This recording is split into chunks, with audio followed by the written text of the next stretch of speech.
ان شاء الله بلد قاره وتحيه للجزائر.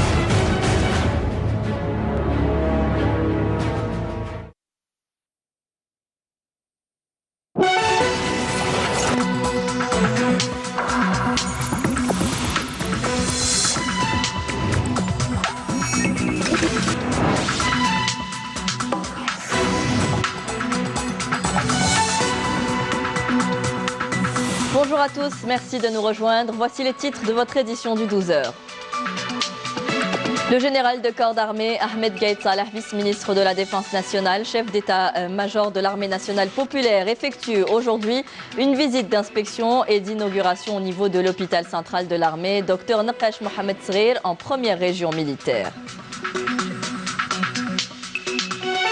Retour dans ce journal sur la visite du ministre de l'Intérieur et des collectivités locales hier à Alger. Salah Eddine Dahmoun est notamment revenu sur le projet de loi sur les collectivités territoriales dont l'élaboration a été finalisée par le ministère.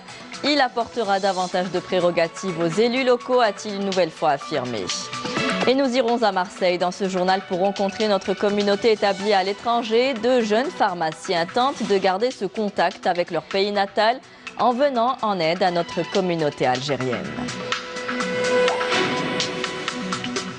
Bienvenue à tous. Le général de corps d'armée Ahmed Gaïd Salah, vice-ministre de la Défense nationale, chef d'état-major de l'armée nationale populaire, effectue aujourd'hui une visite d'inspection et d'inauguration au niveau de l'hôpital central de l'armée, Dr Naqash Mohamed Sghir, en première région militaire. Cette visite constituera une opportunité au général de corps d'armée pour inaugurer le centre médico-chirurgical de jour et d'internat qui intervient dans le cadre de la politique de développement des infrastructures hospitalières militaires en concordance avec les développements du domaine médical et en réponse aux besoins des personnels de l'ANP.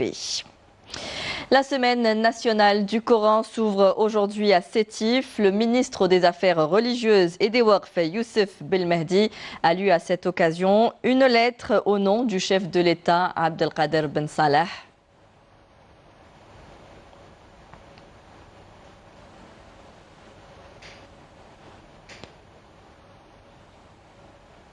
وقد وفقتم أيها السادة أيما توفيق في هذا الموعد 21 باختيار موضوع الحكمة والتبصر في القرآن الكريم.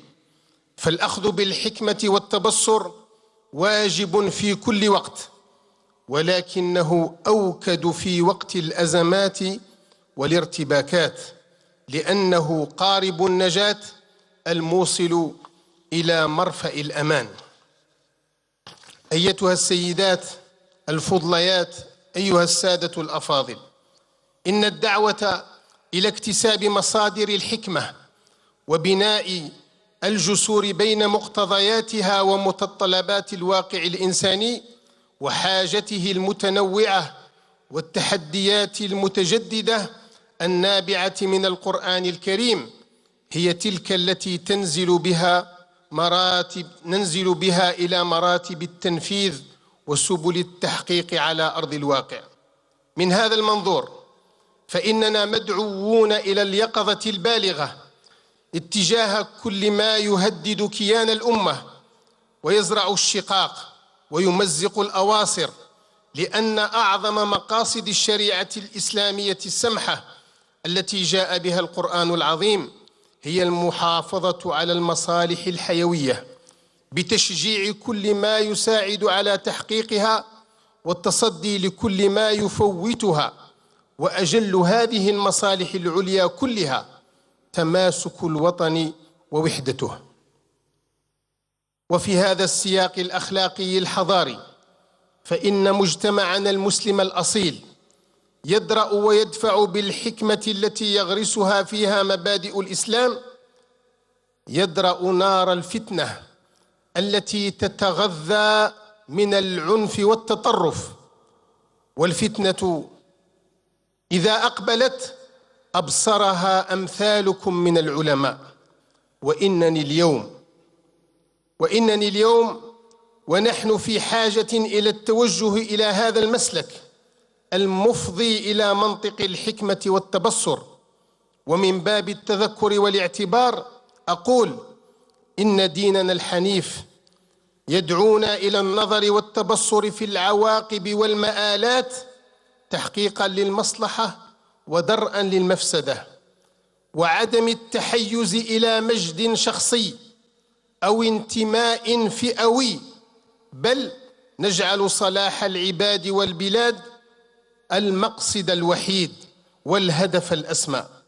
هذا من تمام النصح للمجتمع والوطن ووضوح النظرة لكي نتجاوز التحديات الداخلية والمخاطر الخارجية، وهو يدعونا ونحن في هذه المرحلة الحساسة أن تتضافر الجهود المخلصة، وفي مقدمتها جهودكم أنتم، جهود أهل الرأي، جهود الأمة العاملة من فئام أهل العلم والنظر، العاملة على الاستثمار الجاد في التنمية البشرية وتربية النشء، كي يكون المواطن في بلدنا حافظاً للأمانة، صائناً للوديعة، وفياً لعهد الشهداء، وما يستدعيه كل ذلك من استنجاد بقيمنا الحضارية، حرصاً على تماسكنا وعلى الروح الوطنية الجماعية التي تحصن المجتمع، مؤسسات وأفراداً من كل الآفات والمخاطر المحدقة، خاصة في ظروفنا الصعبة وفي أزماتنا الملحة. Et je vous propose d'écouter à présent un deuxième extrait de la lettre du chef de l'État lue par le ministre des Affaires religieuses à l'occasion de l'ouverture aujourd'hui de la Semaine nationale du Coran à Sétif. اسمحوا لي في هذا المقام الجليل أن أبدي مشاعر الاعتزاز بشعبنا وشبابنا الأبي حين هب للتغيير، ولكن جعل السلم لغة التعبير، في مشهد حضاري أبهر العالم، وبجيشنا الوفي سليل جيش التحرير وقيادته التي رافقت هذا الشعب وحمت الشباب في مشهد من التلاحم الوطني العظيم، قرأنا من خلاله آية التبصر والحكمة. لذلك أقول في هذه المناسبة تحت ظلال القرآن الكريم وأمام جمعكم المبارك: إن الحكمة والتبصر في القرآن موضوع مدارستكم في هذا التقليد المحمود هي الحصن الذي نلوذ به جميعا، هي الحصن لنا دولة بمؤسساتها، مجتمعا بتنوعه، أفرادا بمشاربهم، وأسرة الإعلام الهادف الهادئ الذي لا ينساق وراء الإثارة والتهويل. فوطننا اليوم أحوج ما يكون إلى كل الجهود المتبصرة والمتجردة للصالح العام، ونحن نستشرف الغد القريب حيث سترسو الجزائر بإذن الله رغم كيد الكائدين بعد الاستحقاق الرئاسي إن شاء الله، سترسو على بر الأمان، وهذا فأل تجسدونه، وتنطلق بلادنا بعد ذلك في عهد جديد تتحقق فيه تطلعات شعبنا الكريم وشبابنا الطموح. Plusieurs structures de proximité ont été inaugurées hier à Alger par le ministre de l'Intérieur et des collectivités locales lors d'une visite d'inspection dans la capitale. Salah Eddine Dahmoun est revenu notamment sur le projet de loi sur les collectivités territoriales en affirmant qu'il confère davantage ou qu'il conférera davantage de prérogatives aux élus locaux notamment. Céline Ben Saïdi. Le projet de loi sur les collectivités territoriales confère davantage de prérogatives aux élus locaux et d'autonomie en matière de gestion de leurs ressources afin de jouer un rôle actif dans l'économie nationale. C'est ce qu'a déclaré le ministre de l'Intérieur, des collectivités locales et de l'aménagement du territoire, Salah Eddine Dahmoun, lors de sa visite d'inspection et de travail à Alger. Le projet de loi sur les collectivités territoriales, dont l'élaboration a été finalisée, confère davantage de prérogatives aux élus locaux. Autrement dit, c'est eux qui représentent les citoyens et connaissent leurs préoccupations. ما هي الاحتياجات وما هي الأملاك لأن Le ministre a aussi déclaré que la couverture sécuritaire assurée par la Sûreté nationale passera dans les 2 prochaines années de 85% à 100% grâce à l'ouverture de nouveaux sièges de sûreté urbaine dans plusieurs wilayas. Nous allons réceptionner prochainement plusieurs sièges de sûreté nationale pour une meilleure couverture. Salah ad-Din Dahmoun a par ailleurs procédé à l'inauguration de nouveaux sièges de la commune de Hussein-Dey et d'une unité de production de médicaments relevant du groupe Saïdal. Il a mis en avant l'impératif de prendre en charge les problèmes des chercheurs dans tous les secteurs, appelant à l'encouragement des chercheurs scientifiques pour le développement de la production nationale. Parmi les décisions importantes prises par le gouvernement est de donner aux chercheurs algériens leur place pour le développement de l'économie nationale, et ce, dans tous les secteurs, que ce soit public ou privé. Dans la commune de Bab El Oued, le ministre a fait savoir lors de la pose de la première pierre de la construction du marché des 3 horloges que les espaces commerciaux de cette structure de proximité seront distribués à ses anciens commerçants.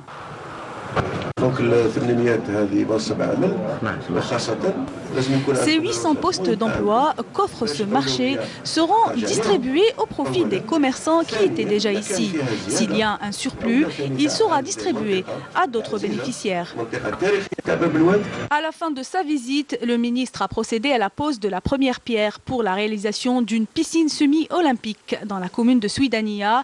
Il a aussi inauguré le nouveau siège de l'inspection générale des douanes algériennes à Draria, une garderie d'enfants à Ben Aknoun, un parc urbain à El Bier et un autre parc urbain à Bouzaria. À l'occasion de l'inauguration du complexe sportif de la commune de Rouiba, le ministre a insisté sur la nécessité de doter les nouvelles structures sportives d'équipements de sécurité et de surveillance modernes. Salah ad-Din Dahmoun a aussi inauguré l'hôtel Hyatt Regency à l'aéroport international Houari Boumediene.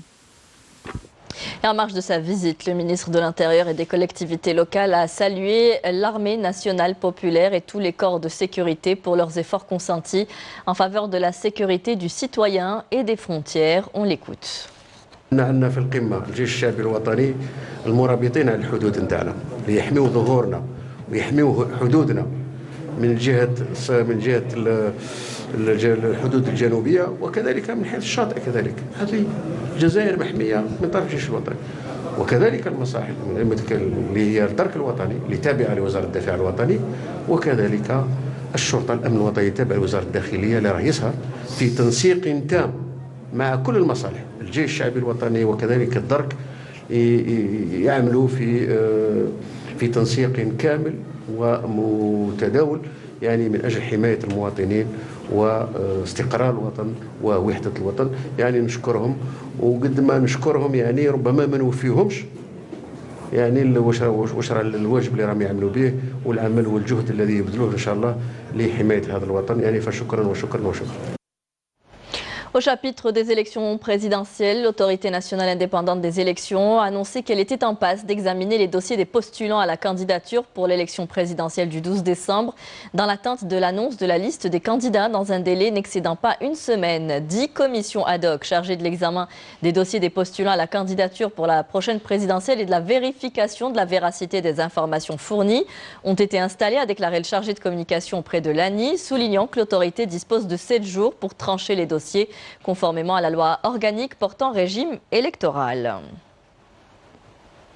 Nous l'avons vu ces derniers mois, les étudiants font preuve de conscience politique et n'hésitent pas à s'engager pour exprimer leur avis. On écoute leurs attentes et leurs opinions sur la situation actuelle du pays. كطلبة جامعيين عبر ربوع الوطني هدفنا واضح هو التوجه مباشرة إلى الصندوق لأن الوضع الجزائري من الناحية الاقتصادية أو من الناحية السياسية لابد أن يكون لنا الصندوق هو الحل الوحيد من أجل الخروج من هذه الأزمة. أنا كطالب جامعي ندعو للانتخابات وندعو جميع طلبة الالتفاف حول الانتخابات واختيار المرشح اللي يشوفوه مناسب. ويظهر لي أن الحل الوحيد هو الذهاب إلى الانتخابات. الذهاب إلى الانتخابات، انتخابات نزيهة شفافة، أولويات النظر إلى فئة الشباب شريحة كبيرة من المجتمع، محاربة الفساد. الموعد الانتخابي هو حقيقة فرصة كبيرة للشباب يغتنمها. ماذا بنا يشاركوا يعني مشاركة كبيرة وفعالة باش ننجحوا هذا الموعد الانتخابي، لأنه هو أولا عرس لينا كامل كجزائريين، وفرصة ثانية باش نخرجوا البلاد من الوضع اللي راهي فيه. وما كانش يعني عندنا حل واحد ثاني ولا طريق واحد ثاني إلا الانتخاب، لأن الوضع اللي رانا فيه ما يسمح لناش باش نزيدوا نأخروا الأمور أكثر من هيك. Je préfère يديروا لنا الانتخابات باسكو بور موا انا نورمالمون الانتخابات هما الحل الوحيد اللي راح يكون، باسكو بزاف علينا مسيرات بزاف، رانا شاك ما غادي نديروا مسيرات مظاهرات، وانا نشوف باللي الانتخابات هما الحل الوحيد باش حنا دوكا طالعين بشويه لازم لنا تسقم الحاله. كل خطره كاين مسيرات والمسيرات بزاف ولاو يصراو المشاكل ولاو يصراو لي بروبليم بزاف، تسمى لازم انتخابات، شغل لازم يكون رئيس في هذه البلاد. البلاد ماهيش راح تسقم الا عن طريق الانتخاب، باه تنتخب رئيس باه يخدم لك البلاد. وكنا قاعدوا في هذا البريود هذه ماناش رايحين نخرجوا الطريق، نسيبوا طريق مسدوده. فيما يخص الاستحقاق القادم يعني كانتخابات رئاسيه، احنا كطلبه جزائريين نشوفوها هي يعني المخرج والحل الاوفر حظ للخروج من الازمه اللي رانا فيها. تشوف البلاد راهي في ازمه، ونشوفوها كطلبه وندعو ونحسوا بها على مستوى ولائي وعلى مستوى وطني، باللي الطلبه يحسوا، باسكو الطلبه هما 70% من المجتمع الجزائري، عندهم كي شغل، عندهم تاثير فيما يخص المجتمع الجزائري في التوعيه والتحسيس لخروج الانتخابات يوم 12 ديسمبر 2019. أنا أدعو الطلبة للمشاركة في الانتخابات أكيد في موعد 12 ديسمبر إن شاء الله، لأن الرسالة رسالة مصيرية، رسالة وحدة الأمة، رسالة وحدة الأمة الجزائرية من خلال توحيد الصفوف والتراص. هذا الحل الوحيد والأوحد من أجل أن نكون دولة قوية إلى تطلعات أخرى. البقاء في الصراعات وفي الالتواءات هذا لا يشكل عندنا حلا. L'Algérie prendra part à la 4e édition du sommet Union européenne-Monde arabe, prévu aujourd'hui et demain à Athènes, en Grèce, tenu sous l'égide du Premier ministre grec. Ce sommet intervient pour affirmer l'impérative consolidation de la coopération économique et de la recherche de nouvelles opportunités d'investissement entre les deux parties européennes et arabes. Allons à Marseille à la rencontre de Emira et Bilal, deux jeunes étudiants algériens établis en France. Docteurs en pharmacie, ils gèrent leur propre officine. Cela ne les empêche pas de garder le lien avec leur pays natal en apportant aide et conseils à notre communauté algérienne établie dans la cité phocéenne. Saïda Mayouf, reportage. Bilal et Amira, deux jeunes Algériens, docteurs en pharmacie, natifs de Constantine et diplômés de l'université algérienne. Ils ont poursuivi leurs études à Marseille pour réaliser leur rêve, devenir gérants d'une pharmacie d'officine. Aujourd'hui, on travaille, on est dans un secteur où il y a énormément de la communauté algérienne. Notre diaspora elle est bien représentée ici. Donc c'est un atout, je pense, pour eux qu'on soit ici, du fait qu'on parle l'arabe, qu'on puisse les aider, surtout nos petits vieux, et qui, malgré tout, c'est ce qu'on appelle les Chibani en France, qui ne parlent toujours pas bien le français, qui n'arrivent pas avec leurs médicaments, donc on est obligé d'être derrière eux. Cette année, il y a une petite nouveauté, donc on les vaccine aussi sur place. En fait, c'est d'aider en fait la communauté, et en général donc aider on va dire, les personnes âgées, les personnes malades quoi. En apportant donc du conseil, donc d'être près d'eux tout le temps, donc de leur expliquer les médicaments. L'avantage c'est qu'on parle en plusieurs langues, on parle l'arabe. Être au plus près des ressortissants algériens, leur prodiguer conseils et assistance au moment opportun, telle est la principale préoccupation à laquelle s'attellent ces deux pharmaciens depuis 2 années d'exercice. Ils sont à l'écoute aussi, hein. C'est pas que vendre, c'est déjà, ils sont à l'écoute des gens. Hein. Vraiment. Et vous recevez des conseils de leur part? Ah oui, mais complètement. Même moralement, psychologiquement, ils sont là. Ah oui, ça je le confirme. Ces deux pharmaciens sont vraiment à notre écoute. On les sent très proches de nos préoccupations avec leurs précieux conseils et recommandations. Et lorsqu'il s'agit d'évoquer le devenir de l'Algérie, l'appel du cœur ne se fait point attendre. Beaucoup de prospérité, la sécurité, l'hna, c'est tout ce qu'on souhaite. Et plus de facilité pour les jeunes, notamment nous, les binationaux, ou ceux qui sont à l'étranger, ceux qui font leurs études à l'étranger. On aimerait bien avoir des petits projets pour nous aussi, parce que le but, je pense, de chacun d'entre nous, c'est de rentrer. À un moment donné, on veut tous rentrer, on veut travailler chez nous. Donc ce que je souhaite pour le pays, c'est d'aller de l'avant, c'est donc d'aller voter le 12 décembre. Le but, c'est d'avancer.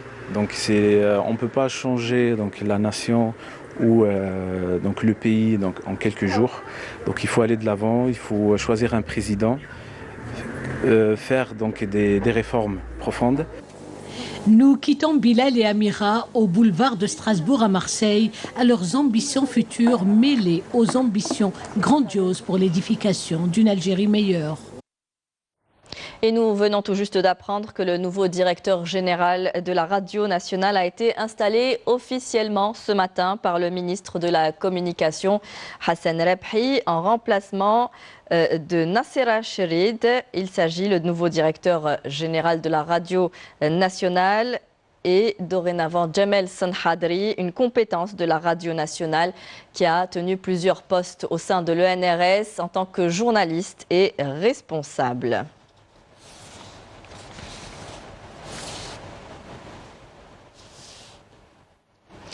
Dans le développement local, pour lutter contre la désertification, la solution majeure reste le reboisement. L'Algérie s'est engagée récemment dans un programme national de reboisement qui devrait atteindre les 40 millions d'arbres d'ici 2021. Ilizi est concerné. Une vaste campagne est lancée par les éléments de l'armée nationale populaire avec les écoliers pour les sensibiliser sur la préservation de l'environnement. Le reportage est signé Brahim Belkhir, le récit de Naïma Chikchek. Une campagne de reboisement avec la participation de membres de l'armée nationale populaire du secteur opérationnel d'Ilizi, où plus de 1600 arbres ont été plantés pour sensibiliser sur l'importance du couvert végétal dans les régions arides et semi-arides. Cette campagne a démarré à Djanet depuis l'aéroport jusqu'à la ville de Djanet. Là, elle se fait d'Ilizi jusqu'à l'aéroport de la ville. Elle touchera également la ville d'Inamanès et toutes les autres communes. Le programme consiste à planter des surfaces au rythme de 10 km l'année. Les écoliers ont été impliqués dans cette campagne de reboisement pour les sensibiliser à la protection de l'environnement aux côtés de l'association environnementale de la wilaya. Nous avons planté ensemble avec l'ANP et l'on doit protéger l'environnement. Tout le monde doit protéger l'arbre qui est une providence de Dieu.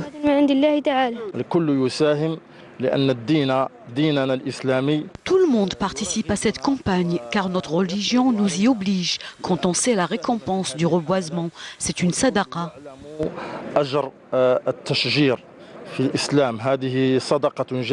Cette opération de reboisement s'est également étendue aux écoles et aux lieux publics de la wilaya.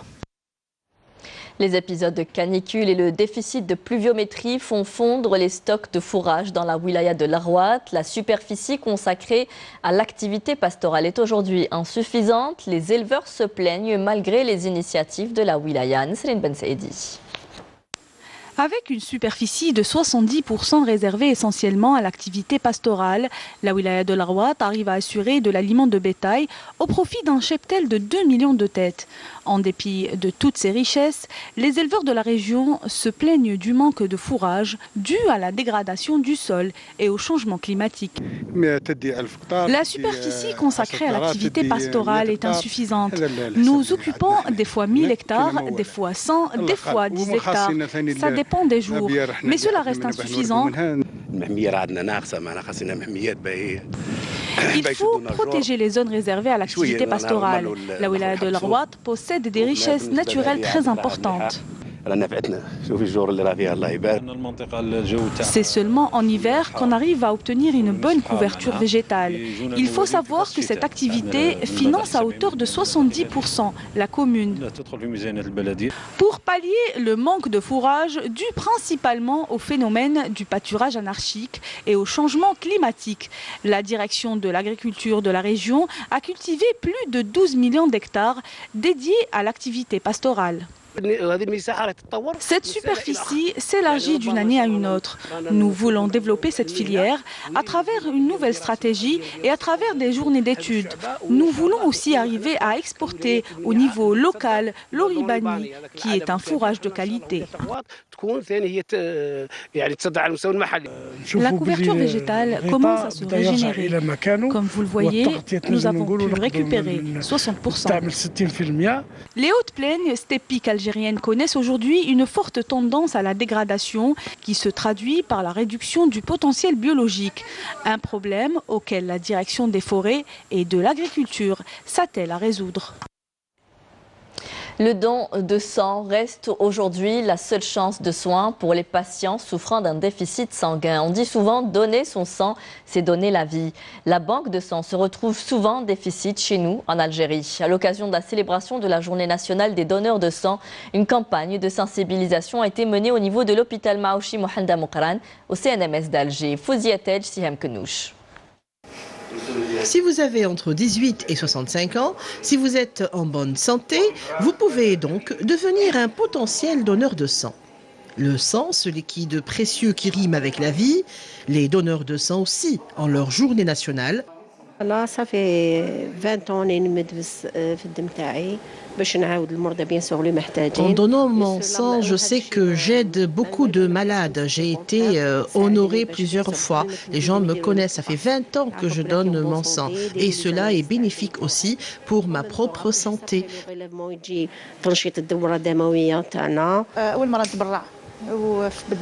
C'est la première fois que je viens donner mon sang. J'ai connu cette journée à travers les médias et j'espère avoir beaucoup de belles choses. Le sang prélevé sera classé par groupe Eresus, analysé et puis acheminé vers la banque de sang qui, elle, est toujours en manque.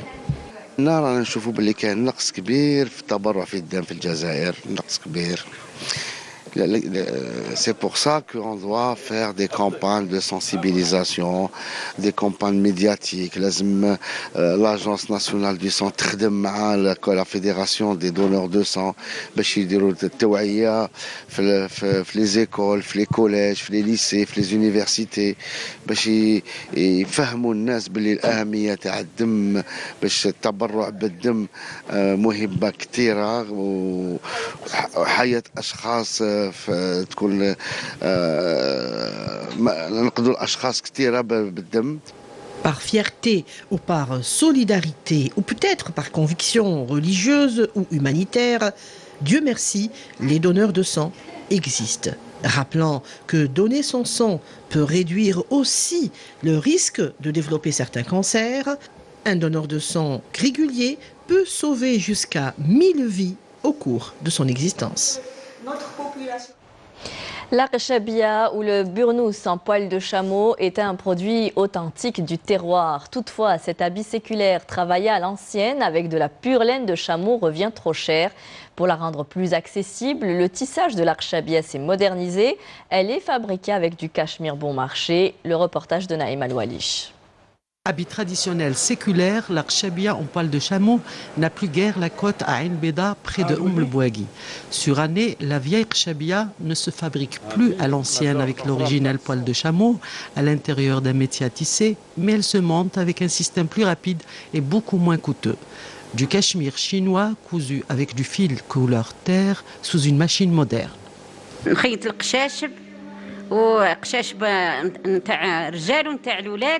وننشج ندير الزرابه وندير الحنابل. شكون علمتني ما القشابيه التقليديه ما تمشيش غاليه ونديروا فيها هذه تاع الزواري تسمى القماش تاعها رخيص ويلبسوه الناس كلها. تاع التقليدي ما تمشيش غاليه على الناس ما يقدروش يلبسوها. Cousu dans n'importe quel atelier comme une simple chemise ou un banal tablier, l'Archabia est en train de perdre ses poils qui ont longtemps fait sa gloire au profit d'un vêtement plus accessible et moins authentique ayant gardé sa forme mais pas son âme antique.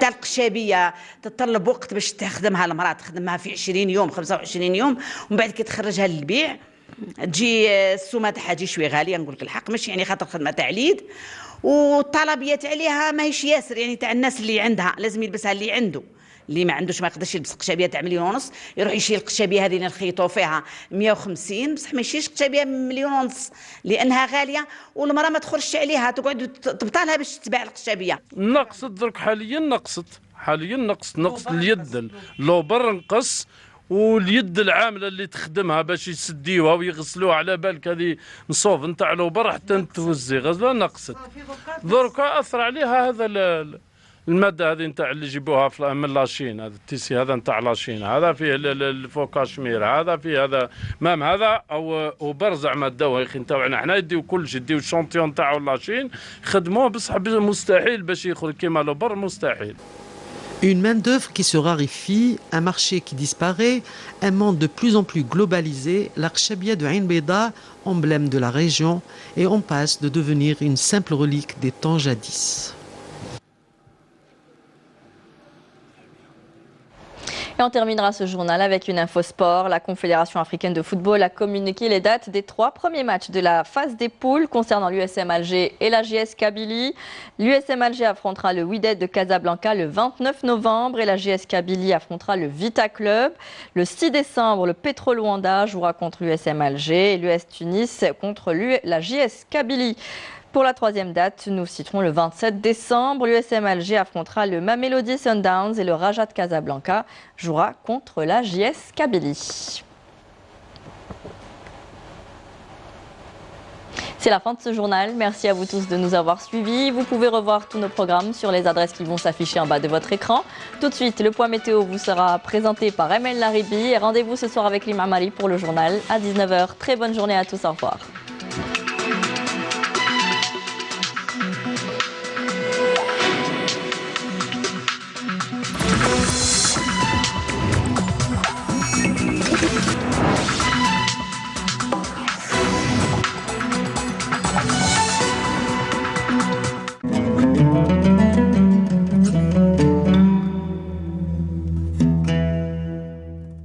بسم الله الرحمن الرحيم إن الصلاة كانت على المؤمنين كتابا موقوتا صدق الله العظيم.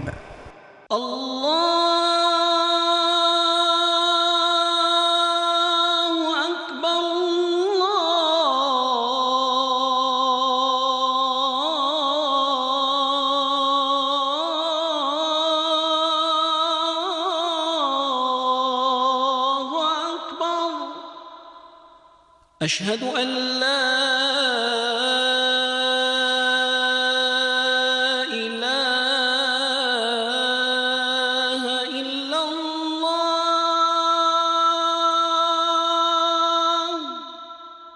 أشهد أن لا